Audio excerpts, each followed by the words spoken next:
Well, happy Tuesday, everybody. Pastor Steve here, and I'm so excited you joined me for today's devotion. We are in the second chapter of the book of Ezra in your Old Testament. And remember, this is the historical record, if you will, of the Jewish people returning to the Promised Land after 70 years of exile in Babylon. The Babylonian Empire had fallen to the Persians, and Cyrus, the great king of the Persian Empire, allowed the people that had been deported, if they wanted to return to their homeland. And so this is the record of some of the Jewish people returning back to the city of Jerusalem and the nation Judah and rebuilding the city and their country and their lives there, if you will. Now, chapter 2, I'm sure, was the most exciting chapter in the Bible you have ever read, because you love this long list of how many people from each family returned from captivity in Babylon / Persia to Jerusalem and Judah. I say that kind of facetiously, but sometimes we come to these kind of chapters and we read right over them, and we miss some beautiful truth in the midst of it. When you read this chapter, he mentions in verse 32 how they searched among their ancestral registration. They had a record of their family history, their family heritage and ancestors and so on. Excuse me. And when you add all these numbers up, somewhere around 50,000 descendants of the exiles returned to the Promised Land. More than that stayed behind. So in other words, the majority of the Jews who have been deported, and then their heirs, their descendants who lived in different parts of Babylon, Persia, that part of the world, the majority of them actually stayed there. It was a minority that returned to the Promised Land, but it was about 50,000. And when they get there, the city of Jerusalem and the temple are in ruins, and they get about rebuilding it. And as you'll see in Ezra and Nehemiah, they got off to a great start, and then they just got tired of it. It's like somebody who's you're a carpenter and you're redoing your own home and you're living in the midst of it. And after a while, you just get tired of the work and you leave those little things unfinished. That's kind of how the story goes. But this is the beginning, and they're all excited. Now, what in the world out of this chapter of all these names is meaningful? Well, a couple of things.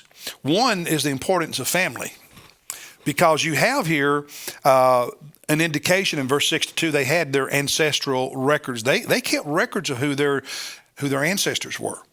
And then you have by family names and family heads of family, how many people. Family mattered. And it's a simple thing, but it's a really important thing, because the truth is family does matter. God created us to live in relationship, non-isolation, to be with people, not to be alone. It just makes everything healthier and happier. I know family can be dysfunctional at times, but the truth is family is a blessing, and we need to work at building a great family. And I want to say something to the younger adults.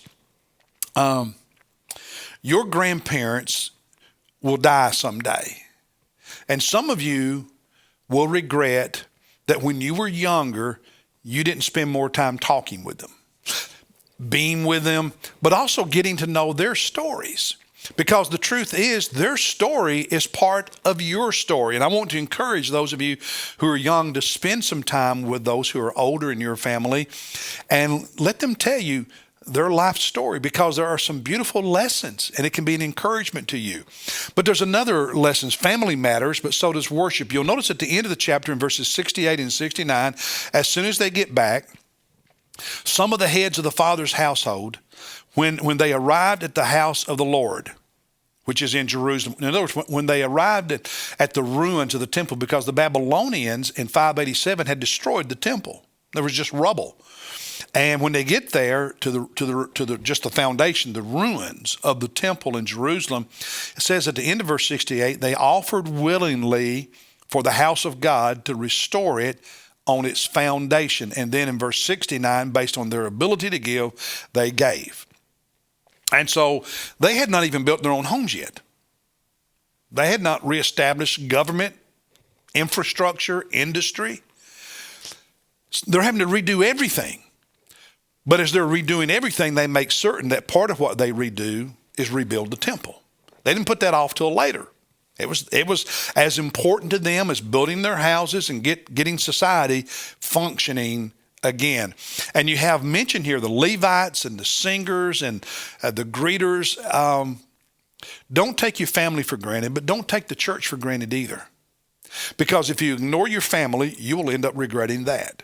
And if you ignore the church, you will end up regretting that. So from the very beginning of your life, pay attention to both of those because they are so important to the quality of your life. And that's the implied message of Ezra chapter 2 with all these names and numbers. So pay attention to your family, pay attention to your church. Value and honor both. It makes life better. God bless you, and I'll see you tomorrow as we look at Ezra chapter 3.